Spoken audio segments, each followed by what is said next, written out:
কালো রঙটা যখন চুলে থাকে, যখন ড্রেসে থাকে তখন বেশ ভালো লাগে, কিন্তু কালো রঙটা যখন কারোর মুখে নেমে আসে তখন মনে হয় চেয়ার অতটা ভালো লাগে না। আমরা বেশ কয়েকদিন আগে একটা বিয়ে বাড়িতে গেছিলাম।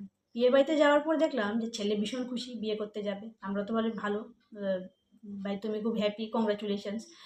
কিন্তু দেখলাম তার মা অতটা খুশি না, আর তার বাকি যে আদার ইনলজরা ছিল তারাও অতটা খুশি না। তা আমিও একটু গেলাম কিউরিসিটিতে, কি হলো।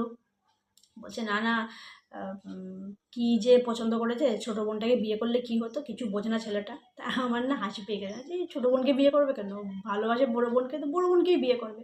বলছে না না, বড় বোনটা না একটু গায়ের রং চাপা, একটু হেলদি, বুঝিস না দাদা, ছোট বোনটা খুব সুন্দর, ফর্সা, রোগা পাতলা। আমি না কিছু না বলে আমি পরে একটা কথাই বললাম, ওই যে এটা কি বিচ্ছি টাইপের কথা বলে, আর বেশি কিছু বলিনি, কারণ আমারও রিলেটিভ লাগে। তা চলে এসেছি। তারপরে আমি ভাবলাম বসে বসে যে আজকে একটা মেয়েকে মানে একটা মেয়ের রিকোয়ারমেন্ট হচ্ছে সে ফর্সা হতে হবে, রোগা পাতলা হতে হবে, শিক্ষিত হতে হবে। ঠিক আছে, তা সেই ফর্সা রংটাকে মেনটেন করার জন্য তাকে কিন্তু যথেষ্ট স্কিন কেয়ার করতে হবে, এবং তার যে রোগা পাতলা স্লিম ফিগারটাকেও মেনটেন করার জন্য তাকে একটা ভালো জিম টিম যেতে হবে, অথবা সেরকম ডায়েট করতে হবে। পড়াশোনা ভালো, তাকে চাকরি করতে হবে। তা সেগুলো কি একটা শ্বশুরবাড়ি দেবে? আচ্ছা, এই ধরনের কথা যখন একটা মেয়ে শোনে তখন তার মনের অবস্থা কীরকম হয়।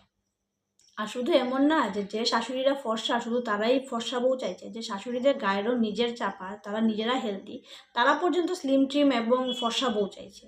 এবং ছেলে কাকে ভালোবাসছে না বাসে তার বিন্দুমাত্র ওদের কাছে কিছু যায় আসে না, ছেলের সামনে দাঁড়িয়ে এই কথাটা বলছে যেন ছেলেটা ভুল ডিসিশন নিয়ে ফেলেছে। সেটা সে যখন তার মায়ের থেকে এই কথাটা শুনছে তখন তার কতটা খারাপ লাগছে। তার বউ তার বাড়িতে আসার আগেই রিজেক্ট হয়ে গেছে, কেন? সে নাকি গায়ের রং চাপা আর হেলদি।